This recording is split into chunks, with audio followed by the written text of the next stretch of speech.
Hello everyone. In this lecture, we are going to study a very interesting topic that is influence model. So it's the psychological study of a group of a people.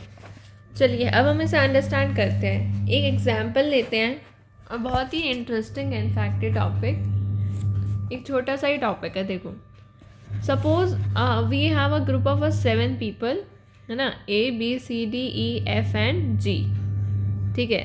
अब people का group ऐसे है कि जो ए का group है ना, ए वो इन्फ्लुएंस करता है डी सी को, B is influencing A D, C influences D, E influences G, and F influences E, and G influences F. Now we have to find a minimal subset of the people who can spread an idea to the whole group either directly or by influencing someone who will influence some other one. तो basically जैसे एक group है people का, अब उसमें एक बंदा अपना आइडिया, ए जो है अपना आइडिया डी सी को दे रहा है, बी अपना ए डी को दे रहा है, मतलब सारे डायरेक्टली या इनडायरेक्टली आइडियाज़ जो हैं मतलब बांट रहे हैं. अब आपने वो मिनिमल सबसेट बताना है, ऐसा वो मतलब एक वर्टेक्स कह लो या फिर 2 पॉइंट्स या 2 पीपल का आपको एक सेट बताना है, 2 से ज़्यादा भी हो सकते हैं, सेट बताना है बेसिकली मिनिमम, जो इन्फ्लुएंस करें सभी वर्टेक्स को इन्फ्लुएंस करें. ठीक है. तो इसके लिए ना हमें ग्राफ के थ्रू अंडरस्टैंड करना पड़ेगा, राइट, कौन किसे कैसे इन्फ्लुएंस कर रहा है. तो फर्स्ट ऑफ ऑल मान लीजिए 2 कोई पीपल हैं, एक P1 पीपल है, एक है P2 पीपल, मतलब इनके P1 P2 हमने नेमिंग कर दी.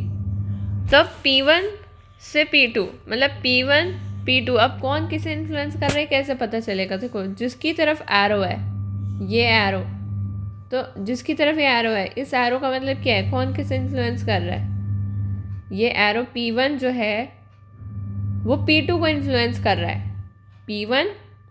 P1 is influencing P2. तो जिसकी तरफ एरो है, ये जो ये चोंच है एक्चुअली, या तो जिसकी तरफ ये एरो है P2, वो इन्फ्लुएंस हो रहा है. और कर कौन रहा है, P1 कर रहा है. So it's a directed path, minimal set directed to all edge to all other vertices. अब इसी को हम ग्राफ के फॉर्म में रिप्रेजेंट करते हैं और अंडरस्टैंड करते हैं. देखो, ए से स्टार्ट करते हैं. ए वहाँ उतना समझ आ लिया तो लिख लिया था. ए जो है किसको इन्फ्लुएंस कर रहा है, A is influencing D and C. तो ए सी को इन्फ्लुएंस कर रहा है, इसकी तरफ arrow, A is influencing D. ऐसे ग्राफ बनाना है. ठीक है, मतलब बना हुआ आएगा वैसे तो ये, और हमें बताना है कि कौन मिनिमम सेट है. Now A is influencing C and A is influencing D. इतना अभी जो हमने पहले एग्जाम्पल दिया. देन बी की बात करें तो B is influencing A and B is influencing D. एक कंबाइंड ग्राफ बना दिया. ठीक है.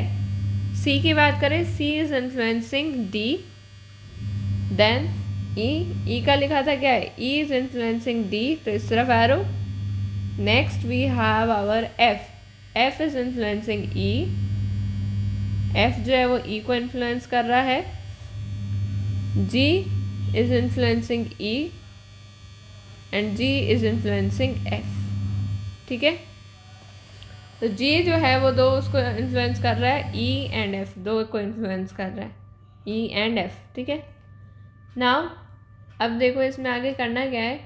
ये तो हो गया ग्राफ की बात, मतलब कौन किसे इन्फ्लुएंस कर रहा है.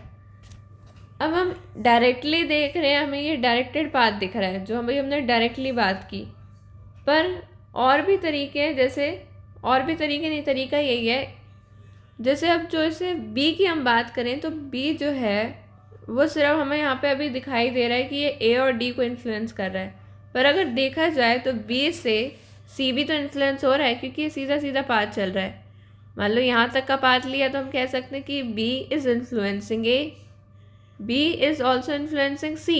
If we can see here, ऐसे हम डायरेक्टेड पाथ ऐसे भी तो बना सकते हैं कि B is influencing C also, B is influencing D also. मतलब बी से एरो किस किस की तरफ जा रहे हैं, बी किस किस को इन्फ्लुएंस कर रहा है, बी ए को, सी को, डी को, तीनों को इन्फ्लुएंस कर रहे हैं. ये पॉइंट क्लियर हो गया। नाउ तो यहाँ पे नोट करने वाली बात ये है कि बी की तरफ एरो किसी का नहीं जा रहा अभी तक इस डायग्राम में। यहाँ पे दिख रहा है कि ग्राफ में बी की तरफ एरो किसी का नहीं है, मतलब बी इन्फ्लुएंस तो कर रहा है पर इन्फ्लुएंस हो नहीं रहा है, इन्फ्लुएंस कर रहा है, इन्फ्लुएंस हो नहीं रहा है। ठीक है, now next we talk about, जैसे एफ ले लेते हैं, सपोज एफ लिया। अब एफ की तरफ एफ किस किस को इन्फ्लुएंस कर रहा है, किस किस को कर रहा है पहले ये देखते हैं। ई को कर रहा है इन्फ्लुएंस, एफ ई को इन्फ्लुएंस कर रहा है, राइट। और हम देखें ई को इन्फ्लुएंस कर रहा है वो, मतलब, और जी को अगर हम देखें तो जी एफ को इन्फ्लुएंस कर रहा है, एक सिंगल हो गया। And G is also influencing E, right. अच्छा, और डायरेक्टेड पाथ देखें तो हाँ, डायरेक्टेड पाथ में अगर हम बात करें तो एफ जो है वो देखा जाए तो डी को भी तो इन्फ्लुएंस कर रहा है, एफ डी को भी तो इन्फ्लुएंस कर रहा है। जी का भी देखा जाए तो जी इनडायरेक्टली, मतलब अगर ऐसे ही पाथ जाएगा तो जी जो है वो डी को भी तो कर रहा है इन्फ्लुएंस, तो जी जो है डी को भी इन्फ्लुएंस कर रहा है ना। तो ई एफ जो है ई को कर रहा था। अब अगर और देखें हम तो देखो ये ई जो है, ई से डी जा रहे हैं, एफ से भी डी जाया जा सकता है, जी से भी डी जाया जा सकता है। अगर और ध्यान से देखा जाए तो जी से ई हो गया, और कुछ हो सकता है इसमें, देखो एफ से ई, राइट। तो इतना ही है, ठीक है, ये डायग्राम समझ लिया आप। क्वेश्चन जैसे ऐसे आ सकता है कि ये गिवन है आपको influence model, you have to find a set of minimum number of vertices which can influence every other vertices in the graph. अब जैसे वर्टेक्स जो बी है इसकी तरफ कोई भी एरो नहीं जा रहा, तो एक तो ये तो श्योर ही है, और ये जो है एजेस ए सी डी इन तीनों को इन्फ्लुएंस कर रहा है। वर्टिसेस ई एफ और जी ये इन्फ्लुएंस हो रहे हैं, ठीक है।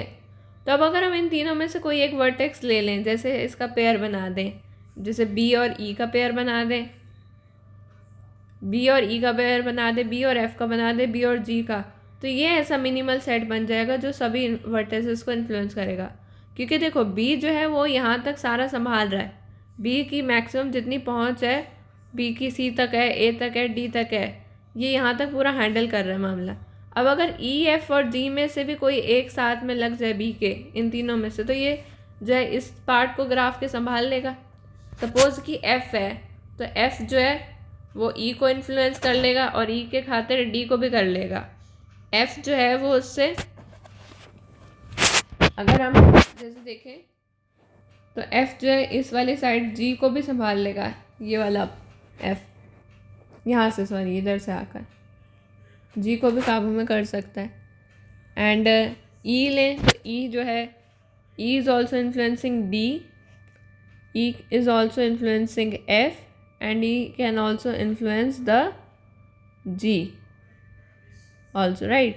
सो ई एफ जी, इनमें से हम कोई भी ले लें, vertices E and G, E F and G are to be influenced, influenced कर रहे हैं, राइट। सो आइदर ई और एफ और G influence these vertices, and इसलिए जो हमारा आंसर होगा therefore vertex B E, vertex B F, vertex B और G are desired minimal set which can influence every other vertices. So ये जो है आप इन्फ्लुएंस मॉडल कह लो या फिर वर्टेक्स बेसिस की भी हम बात कर सकते हैं इसी में। इसको हम वर्टेक्स बेसिस पर भी, मतलब ऐसा ही इससे रिलेटेड कुछ डायग्राम जो है थोड़ा सा और एजेस को कुछ इस टाइप से आ जाए तो वर्टेक्स बेसिस का डायग्राम बन जाता है, ठीक है। तो लगभग सेम है। एक और ये वाला क्वेश्चन देख लो थोड़ा सा क्लियर करने के लिए, जैसे कि ये डायग्राम देखते हैं। ऑलराइट, अब देखो बी की बात करें हम, बी किसी से इन्फ्लुएंस नहीं हो रहा है, बी से डायरेक्ट ए को कर रहा है, सी को कर रहा है। इनफैक्ट देखा जाए तो आपकी बार जी को भी कर रहा है, और देखा जाए तो एफ को भी कर रहा है, ई को भी कर रहा है, डी को भी कर रहा है, ऐसे भी डी को कर रहा है, ठीक है। और देखो डी जो है वो सी को कर रहा है इन्फ्लुएंस। तो मतलब बी जो है यहाँ पर ऑलमोस्ट सबको ही कर रहा है। इस मॉडल में आप देख सकते हैं set B is influencing every other vertex in the graph. So इसलिए यहाँ पे एक ही एलिमेंट काफ़ी है, तो this is the only set. I hope guys this lecture must be clear to you and helpful for you. So please subscribe and share to the channel. Thank you.